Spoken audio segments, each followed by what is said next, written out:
ஆருக்கு மாதாவோ, பிருகு முதலான முனிவர்களெல்லாம் ஆருக்கு மகன்களோ, அந்த விகனசரை வணங்குகிறேன். பெருமானை ஆராதிப்பதற்கு ஆகமங்கள் உள்ளன. அதிலே வைகானச ஆகமம், பாஞ்சராத்திர ஆகமம் என்ன இரண்டு உண்டு. வைகானச ஆகமத்துக்கு பிரவர்த்தகாச்சாரியர் விகனச மகாகுரு, பெருமானுடைய திருவுள்ளத்திலிருந்தே அவதரித்தவர். அவருடைய பெருமை கூற வந்தவைதான் இந்த ஸ்லோகங்கள். கோயம்பேட்டில் உள்ள வைகுண்டவாச பெருமாள் கோயிலில் விகனசர் தனி திருக்கோயிலில் எழுந்தருளியுள்ளார்.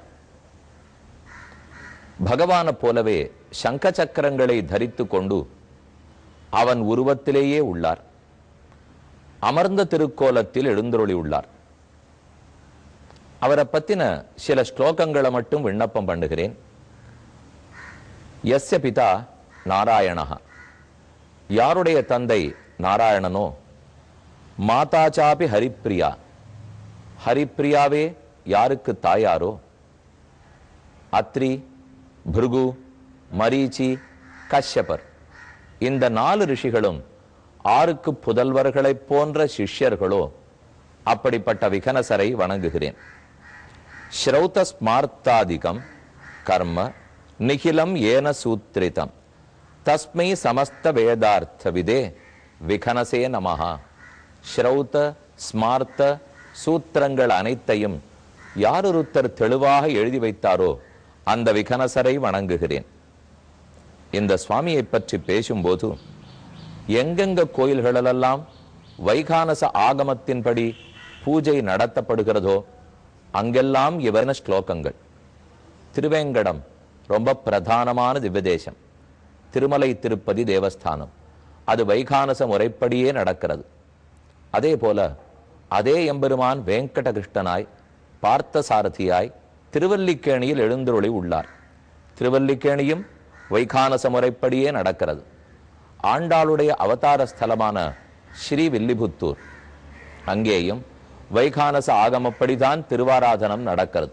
இப்படி எத்தனையோ முக்கியமான திவ்யதேசங்கள் விகனசரையே குருவாக கொண்டு அவர் எழுதி கொடுத்த வைகானச ஆகமத்தின்படி பெருமானுக்கு ஆராதனம் நடக்கிறது. இன்னைக்கு இங்கு நாம் விகனச குருவை சேவிக்க பெற்றோம். அவரால் பூஜிக்கப்பட்டவளே கனகவல்லி தாயார்.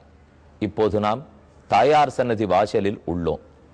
வைகுந்தவாச பெருமானுடைய தனிக்கோவில் நாச்சியார் கனகவல்லி தாயார். கனகம் என்றால் பொன், வல்லி கொடி.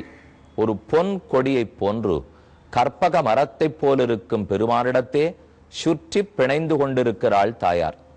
இந்த க்ஷேத்திரத்தினுடைய பில்வ மரத்தையும் வேப்ப மரத்தையும் பார்த்தாலே கனகவல்லி ஒரு பொற்கொடியை போல பிராட்டி பெருமானை எப்படி சுற்றி கொண்டிருக்கிறாள் என்பது தெளிவாக விளங்கும். இங்கோ ராமர் சந்நிதிக்கு தனி மகத்துவம், முக்கியத்துவம்.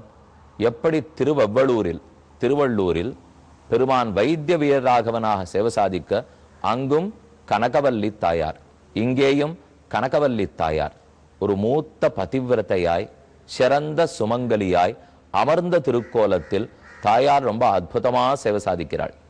இவளை சேவித்து தேவரீர்தான் பெருமானிடத்தில் சரணாகதியை நிறைவேற்றி கொடுக்க வேண்டும். அவனே உபாயம்.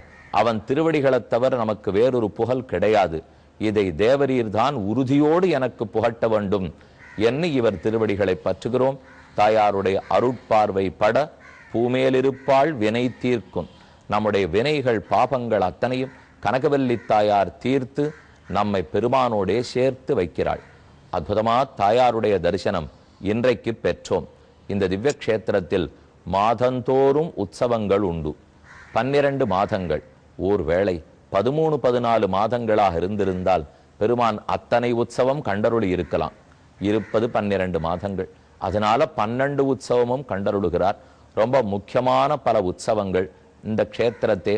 எப்படி திருவல்லிக்கேணியில் அழகிய சிங்கருக்கு என்று தீர்த்தவாரி பிரம்மோற்சவம் நடக்கிறதோ அதே போல ஆனி மாசம் ஸ்ரவண நட்சத்திரத்திலே இங்கும் உற்சவம் கொண்டாடுகிறார்கள். மேலே பல உற்சவம், மாதந்தோறும் உற்சவங்கள் நடைபெறுகின்றன. உற்சவம் நடக்கணும்னாலே தாயாருடைய கட்டாட்சத்தால தான், லக்ஷ்மி கட்டாட்சத்தால தான் ஏற்படும். கனகவல்லி தாயார் இங்க சேவிச்சோம்னாலே அனைத்து உற்சவத்தையும் இவள் தான் நடத்தி வைக்கிறாள் என்பது தெளிவாக விளங்கும். தாயாருடைய அனுகிரகத்தோட மேற்கொண்டு விஸ்வாமித்திரர் ராமனுக்கும் லக்ஷ்மணனுக்கும் என்ன சரித்திரம் சொல்லிட்டு வரார்னு பார்ப்போம். குஷனுக்கு குஷனாபன் பிறந்தான். குஷனாபனுக்கு 100 பெண்கள். 100 வரையும் வாயு பகவான் கல்யாணம் பண்ணிக்கொள்ள ஆசைப்பட்டார். ஆனால் பெண்கள் மறுத்தார்கள். இப்படி குறுக்கே நம்மிடத்தில் கேட்பது கூடாது, நம் தந்தையாரிடத்தில் கேட்க வேணும்னு சொன்னார்கள். அது கண்டு கோபப்பட்ட வாயு பகவான் உடம்பில் புகுந்தார். 100 பேருக்கும் வாத நோயை ஏற்படுத்தினார். முடக்குவாதம் ஏற்பட்டு நகரக்கூட முடியாமல் தவித்து தங்கள் தந்தையாரிடத்தில் வந்து விழுந்தார்கள். மகள்களே, என்ன ஆயிற்று உங்களுக்கு என்று தந்தை வினவினார். குஷனுடைய பிள்ளை குஷனாபர் அவர் வினவ பெண்கள் பதில் சொல்றா. இப்ப நாம பார்க்க வேண்டியது பாலகாண்டத்தில் 33வது சர்க்கம். தஸ்ய தத் வச்சனம் ஸ்ருத்வா குஷனாபஸ்ய தீமதா சிரோபி சரணு ஸ்பிருஷ்ட்வா கன்யாசதம் அபாஷத. இப்படி தந்தையாரால் கேட்கப்பட்ட பெண்கள் தந்தையினுடைய காலை தொட்டு வணங்கி தங்கள் இயலாமையும் தாண்டி மெதுவே பேசலுற்றார்கள். வாயு சர்வாத்மகோ ராஜன் பிரதர்ஷயித்தும் இச்சதி அசுபம் மார்க்கமாஸ்தாய ந தர்மம் பிரத்யவேக்ஷசே. உலகத்தில் தர்மத்தை நிலைநிறுத்த வேண்டிய பொறுப்பு தெய்வங்களுடையதுன்னு கேள்விப்பட்டிருக்கோம். ஆனா வேலியே பயிரை மெய்கிறா போலே அந்த தேவதைகளுக்குள்ள ஒருத்தரான வாயுவே என்னை கைப்பிடிக்க நினைத்தால், உம்ம மீறி கல்யாணம் பண்ணிக்கொள்ள நினைத்தால் எப்படி நாங்க ஒத்துக்க முடியும்? அதனாலதான் மறுத்துட்டு வந்துட்டோம். தைரியத்தை வரவழைச்சின்றோம், மறுத்தோம். பிதரம் நோ விரணீஸ்வத்வம் எதினோ தாஸ்யதே தவ. நீ உண்மையில் நேர்மை இருப்பவனாக இருந்தால் எங்கள் தந்தையாரை கேள். நாங்களே உன்னை சபித்து விடலாம், ஆனால் மன்னிக்கிறோம், மறக்கிறோம். வந்து தந்தையினிடத்தில் பேசு, நம்மை குறுக்க பேச வேண்டாம் என்று சொன்னோம். அதை கண்டு வாயுவுக்கு கோபம் வந்தது. அதனால தான் எங்களை முடக்கி போட்டுட்டார் என்று பெண்கள் கைகூப்பி கொண்டு கூறினார்கள். தேன பாபானுபந்தேன வச்சனன்ன பிரதிச்சதா ஏவம் ப்ருவந்தியா சர்வாஹாஸ்ம வாயுனா அபிஹிதா பிருஷன் தாசாந்து வச்சனம் ஸ்ருத்வா ராஜா பரமதார்மிகா. என்ன பெருமை பாருங்கோ குஷனாபருக்கு, தர்ம சிந்தனை. இப்படி ஒரு ஆண்மகன் தங்கள் மகள்களை பார்த்து சொல்லுட்டானே. ஒரு பக்கம் கோபம் இருந்தாலும் மற்றொரு பக்கம் பெண்களுடைய பணிவு, அவர்களுடைய பொறுமை, அவர்களுடைய நிதானம் இழக்காத தன்மை, இதை கண்டு தந்தை ரொம்ப பெருமைப்படுறார். பெண்கள் அனைவரும் நிதானத்தோடு இருக்கக்கூடியவர்கள், பதட்டம் இல்லாதவர்கள். ஆனால் தவறாக பெண் புத்தி என்றால் பின் புத்தி என்று உலகத்தில் தப்பா பேசப்படுபவர்கள் அப்படின்னு எங்க யார் கண்டுபிடிச்சாலோ தெரியாது. பழமொழின்னு சொல்றதை விட நம்மொழின்னு சொல்லிக்கணும். எனவே அவரவர்கள் யாரான் ஒருத்தர் எதையான்னு ஒன்ன சொல்றதுக்காக அவர்களாக ஒரு மொழியை சொல்லிடுவா. ஆனா பேர் மட்டும் பொன்மொழி, முதுமொழி, பழமொழின்னு வச்சிருவார்கள். இது எங்க இருக்கு இப்ப இந்த பழமொழி? பெண்கள் எல்லாம் பின்புத்தி உடையவர்கள்னால் இந்த பெண்கள் எவ்வளவு அழகா பேசியிருக்கா. இல்ல உபனிஷத்துக்களில் காத்தியாயனி, கார்கி, மைத்ரேயி இத போன்ற பெருத்த கதாபாத்திரங்கள், அவர்களெல்லாம் எவ்வளவு அழகா பேசியிருக்கா. சீதை நடந்தது எப்படி? சின்ன பெண் குழந்தை ஆண்டாள், அவளை பத்தி சொல்லவே வேண்டாம். 5 குடிக்கொரு சந்ததியாய் ஆழ்வார்கள் தம் செயலை விஞ்சி நிற்கும் தன்மையளாய் 10 ஆழ்வார்களும் ஓர் தட்டென்றால் ஆண்டாள் தனித்தட்டு. இதோ இப்போ நாம் இருக்கக்கூடிய சன்னதியில் தனிக்கோவிலில் ஆண்டாள் ரொம்ப ஆச்சரியமா எழுந்தருளி இருக்கிறாள். ஒரு பக்கத்தில் கனகவல்லி தாயாருக்கு சன்னதி, மற்றொரு பக்கத்தில் ஆண்டாள் சன்னதி. தனியாக ஆண்டாள் எந்த சன்னதிக்கு போன எழுந்தருளி இருக்கார். மகாலட்சுமிக்கு சமமான பெருமையோட சன்னிதானத்துல பிரதட்சணம் வரச்சே பெருமானுக்கு வலப்பக்கத்தில் மகாலட்சுமி, இடதுபுறத்தில் பூதேவி நாச்சியாருடைய அவதாரமான ஆண்டாள். இத்தனை பெரியோர்கள் எல்லாம் இருக்கிறச்சே சின்ன குழந்தை ஆண்டாள் எழுந்தருளி இருக்கிறாள் என்னால் பெருமை. பெண்ணா இருந்துவிட்டால் வயசுல குறைச்சல்ங்கிறதுக்காக ஏதான எளிமையான. அதனால நாம தப்பா பெண் புத்தி என்றால் பின் புத்தி, ஒருவேளை ஆண்மகனுடைய வெற்றிக்கு பின்னே இருக்கும் புத்தி, அதனால பின் புத்தின்னு சொல்லலாமே தவிர யோசிக்காம பேசும் புத்தின்னு சொல்லிடக்கூடாது. இப்ப இந்த தந்தையார் பெண்களை கண்டு ரொம்ப கௌரவப்படுறார். க்ஷாந்தம் க்ஷமாவதாம் புத்திரியாக கர்த்தவியம் சு மகத்கிருதம். நீங்க சரியா பண்ணிருக்கீர்கள். அரசியலங்குமரிகள் எவ்வளவு பணிவோட நடந்துக்கணுமோ, நிதானம் தவறாம இருக்கணுமோ அப்படி நடந்துருக்கீர்கள். பெண்கள் படபடக்க வேண்டிய தேவையில்லை, டென்ஷனாகவே தேவையில்லை. ஆண்களை விட நிதானமா பணியாற்றக்கூடிய தைரியம் பெண்களுக்கு உண்டு. அது எத்தனையோ இடத்துல இன்னைக்கு அலுவலகங்கள்லயே பார்த்துட்டோம். எங்கு பார்த்தாலும் இந்த மாதிரி பதட்டத்தோட தனக்கு செல்ஃபிஷா ஆண்கள் பண்ணிவிடுறார்கள். அப்படி இல்லாமல் பொதுவான கண்ணோட்டத்தில் மக்களுக்கு நல்லது நடத்தணுங்கிறதுக்காக பெண்கள் பண்றார்கள். பொறுமை அவர்களுக்கே உண்டான குணம். இந்த பெண்களும் பொறுமையோடு இருக்க அரசன் நினைக்கிறார், துஷ்கரம் தச்சவை க்ஷாந்தம் திரிதசேஷு விசேஷதா யாதிருஷீவ க்ஷமாபுத்ரியா சர்வாசாம விசேஷதா. பெண்களே, பொறுமையோடு இருக்கிறதே துர்லபம், அதுவே அரிது. அதிலும் ஒரு தேவன் வந்து இப்படி பேசியிருக்கான்னுட்டு அவனையும் மன்னித்து வந்திருக்கீர்கள் பாருங்க, நீங்கள் தன்யர்கள் ஆனீர்கள். க்ஷமா தானம், பொறுமைதான் தானம். க்ஷமா சத்தியம், உண்மைதான் பொறுமை. க்ஷமா யஜ்ஞம், யஜ்ஞந்தான் பொறுமை. அப்படின்னா என்ன அர்த்தம் சொல்றார்? நீ தனித்து தானம் பண்ண வேண்டாம், பொறுமையோடு இருந்தா தானம் பண்ணுவதாக கருத்து.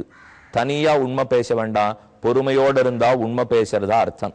தனியா யாகம் யஜ்ஞம் ஹோமம் பண்ண வேண்டாம், பொறுமையோடு இருந்தா ஹோமம் பண்ணதா அர்த்தம். தனியா புகழ் சேர்க்க வேண்டாம், பொறுமையோடு இருந்தா புகழ் வந்துட்டதா அர்த்தம். தனியா தர்ம காரியத்தில் ஈடுபட வேண்டாம், பொறுமையோடு இருந்தா தர்மத்தில் ஈடுபட்டதாக அர்த்தம். விசிறிஜ கன்யாக காக்குஸ்த ராஜா திரிதச விக்ரம ஏதஸ்மின்னேவ காலேது சூலி நாம மகாத்யுதி ஊர்த்வரேதாக சுபாச்சாரா பிராமம் தப உபாகமது. இப்படி பெண்களை பற்றி சிலாகித்து உயர்வா தந்தையார் பேசின்றிருக்கார். மேலும் யோசிக்கலுற்றார், இந்த பெண்களுக்கு கல்யாணம் பண்ணி வைக்கணுமே, இந்த வியாதியை குணப்படுத்தி ஆகணுமே, என்ன பண்ணலாம்னு யோசித்தார். நல்ல வேளை சூலி என்னும் மகர்ஷிக்கும் அவருடைய தர்மபத்னி சோமதா நாம பத்ரந்தே ஊர்மிளா தனயா ததா, ஊர்மிளா என்னும் அப்சரஸுக்கு சோமதா என்னும் பெண் பிறக்க அந்த பெண் சூலி என்னும் மகர்ஷிக்கு பணிவிடைகள் செய்து வந்தார். கடைசியா அவ பிரார்த்திக்கிறார், நானோ கன்னிப்பெண், கல்யாணம் பண்ணி கொள்ளுவதிலும் இச்சை இல்லை, விருப்பம் இல்லை. ஆனால் ஒரு குழந்தையை பெற்றெடுக்கணும்னு ஆசைப்படுறேன். அவன் சிறந்த பிரம்மஜானம் உடையவனா இருக்கணும். அப்படிப்பட்ட ஒரு மகனை நீர் தான் கொடுக்கணும். அனுகிரகித்தார். சூலி ரிஷியினுடைய அனுகிரகத்தால் சோமதா என்னும் பெண்ணுக்கு பிரம்மதத்தன், பிரம்ம தேஜஸே வடிவெடுத்தவன், பிரம்மஜானத்திலேயே திளைத்தவன் என்று பிரம்மதத்தன் பிறந்தான். சாச்சதம் பிரணதா பூத்வா சுஷ்ரூஷேண பராயணா பரிதுஷ்டாஸ்மி பத்ரந்தே கிங்கரோமி தவ பிரியம். உம்மை போல ஒரு பிள்ளை வேணும்னு கேட்க பிராமேண தபசாயுக்தம் புத்திரமிச்சாமி தார்மிகம் பிரம்மதத்த இதிக்யாதம் மானசம் சூலித சுதம். ஆண் பெண் உடல்லே உறவே இல்லாமல் அந்த சூலி என்னும் ரிஷியினுடைய மனதிலிருந்தே அவருடைய அனுகிரகத்தாலேயே பிறந்தார். இப்ப நாம பார்த்தோம் இல்லையோ, விகனசர் யாரும் தாய் தந்தையருக்கு பிறக்காமல் பகவானுடைய மனதிலிருந்தே பிறந்தார். அதே போல சூலி மகர்ஷியினுடைய சங்கல்பத்தினாலேயே பிரம்மதத்தன் பிறந்தான். சராஜா பிரம்மதத்தஸ்து புரியும் அத்தியவசத்ததா காம்பில்யாம் பரயா லக்ஷ்மியா தேவராஜோ யதா திவம். அவன் காம்பிலி நகரம், காம்பில்யா நகரம் இப்பவும் ரொம்ப ஃபேமஸ் நகரம்னு சொல்லலாம், வடக்கு இருக்கக்கூடியது. காம்பில்யா நகரத்தை ஆண்டு வந்தான். அப்போது குஷநாபர் தன்னுடைய 100 பெண்களையும் அவனுக்கு கல்யாணம் பண்ணி கொடுக்க ஆசைப்பட்டார். உடனே பிரம்மதத்தன் இசைந்தான். 100 பேரையும் பிரம்மதத்தருக்கு கல்யாணம் பண்ணி கொடுத்தார். ததௌ கன்யாசதம் ராஜா சுப்ரீதேன அந்தராத்மனா ஸ்பிருஷ்டமாத்திரே ததாபாணோ விகுப்ஜா விகதஜ்வராக யுக்தம் பரமயா லக்ஷ்மியா பபௌ கன்யாசதம் ததா. கல்யாணமானவுடன் தன்னுடைய திருக்கையால் பிரம்மதத்தன் 100 பேரையும் தொட அவர்களுடைய வாத நோய் தீர்ந்தது, முடக்குவாதம் ஒழிந்தது. பேரிளம் அப்பேர் அழகு வாய்ந்த கன்னிகைகளாய் ரொம்ப ஆச்சரியமான பழைய உருவத்தோடே மீண்டார்கள். சதுஷ்டுவா வாயுனா முக்தாக குஷநாபோ மகீபதி பபூவ பரமப்ரீதா ஹர்ஷம் லேபே புனப்புனः. சரியா போன தம் பெண்களை பார்த்து குஷநாபனுக்கு பேரின்பம். உடனே இந்த பிள்ளையினுடைய தாயார், அதாவது சூலிங்கிற மகர்ஷிக்கு பெண்ணு கல்யாணம் நடந்தது. அந்த தாயார் தன்னுடைய நாட்டு பெண்கள் 100 பேரையும் அருகிலே அழைத்தாள். கிழியே நாம பார்த்தோம், சோமதா மாமியார், இந்த 100 பெண்களும் மருமகள்கள். அவர்களை கூட்டு கட்டி தழுவி கொண்டு இப்பேற்பட்ட மருமகள்களை பெறுவதற்கு நான் என்ன பாக்கியம் பண்ணிருக்கேன். சோபதாபி சுதந்திருஷ்டுவா புத்திரஸ்ய சதிருஷீம் கிரியாம் யதா நியாயஞ்ச கந்தர்வீம் சுனுஷாஸ்தா பிரத்யனந்தத ஸ்பிருட்வா ஸ்பிருட்வா ஜதா கன்யாக குஷநாபம் பிரசஸ்தியா. தொட்டு தொட்டு பார்த்து எனக்கு எப்பேற்பட்ட நாட்டு பெண்கள் வாய்ந்திருக்கிறார்கள், என்னவ சந்தோஷப்பட்டு இருக்கார்.